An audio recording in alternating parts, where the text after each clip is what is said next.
26 wickets tumble on stunning day in Chelmsford. Hopes of Division 1 glory are slim for third place Lancashire and fourth placed Essex. They can catch Surrey and Hampshire at the top of the division, but it would take a very unexpected set of results over the next 2 weeks to emerge on top. Both want to keep those hopes alive after the penultimate week of fixtures. Wells and Jennings made a solid start for Lancs, 25 runs scored off 7 overs, but Essex would reply. Wells's defence is beaten, bowled by Snater for 15. Which was swiftly followed by another wicket. Josh Bohannon's stay in the middle brief, LBW to Cook for 1. And with the score closing in on 50, Jennings 2 would go, outtaken by Dan Lawrence for a second of the morning for Snater. Essex were starting to take control of the match. Villas trapped in front by Harmer, back from international duty and back in the wickets.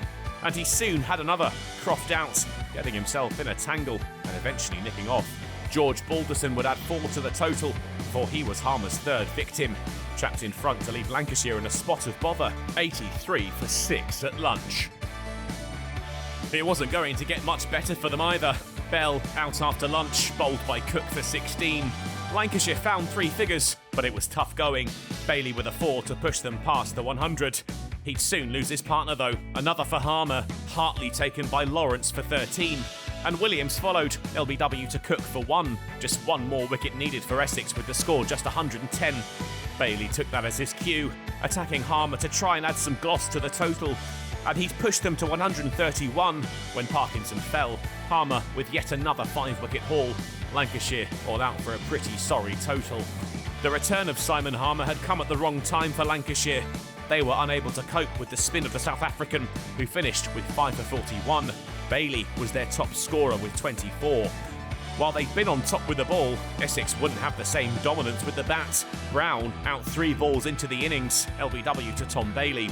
And Tom Wesley followed 7 balls later, bowled by Williams for 3. They were only up to 26 when Bailey had his second. Lawrence, LBW for 7. Lancashire really fighting back here. Runs were in short supply on this Chelmsford wicket. Critchley the 14th to fall in 1.5 sessions when he edged Balderson to Hartley at third slip.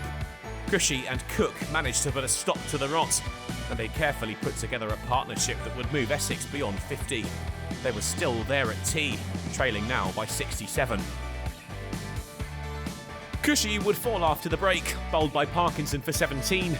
Rossington tried to stick with Cook, but they'd only make it to 77 before the keeper was out-caught by Beloff-Williams for 4. Harmer was the next looking to hang in there with the opener, but once again, Lancashire struck to leave Essex languishing. Cook out for 40, LBW to Bailey. There'd be no lower order theatrics from Snater this time, LBW to Hartley with the score 105. Harmer followed in the next over, LBW to Bailey.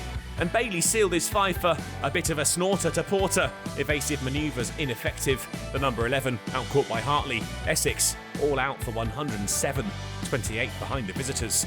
The day had started with a 5 for one club legend, and Bailey had done exactly the same. Lancashire in the lead thanks to his exploits. A sorry showing from the hosts on a difficult surface. And Lancashire are on the back foot early. Wells out first ball. The delivery from Cook, one that would trouble any batter in cricket. What was about to transpire was one of the most bizarre and remarkable ends to a day the LV County Championship had ever seen. Jennings, LBW to Snater for 2. Croft followed to the next ball, another trapped in front. And 2 balls later, Villas was out. Pads wrapped, a duck to his name. Lancashire 4 for 4. Make that 5 for 5. Cook joined in the fun, but Hannon out caught behind. Another return of 0. Snater had a 4th a few balls later. Balderson bowled for 3. Somehow, Lancashire recovered. Bell and Hartley stemming the flow and clinging on through to the close. The score, 25 for 6. The lead, just 49. At this rate, this match will be over before lunch on day 2. Momentum has been tugged one way and then the other, but at the moment, it rests with Essex.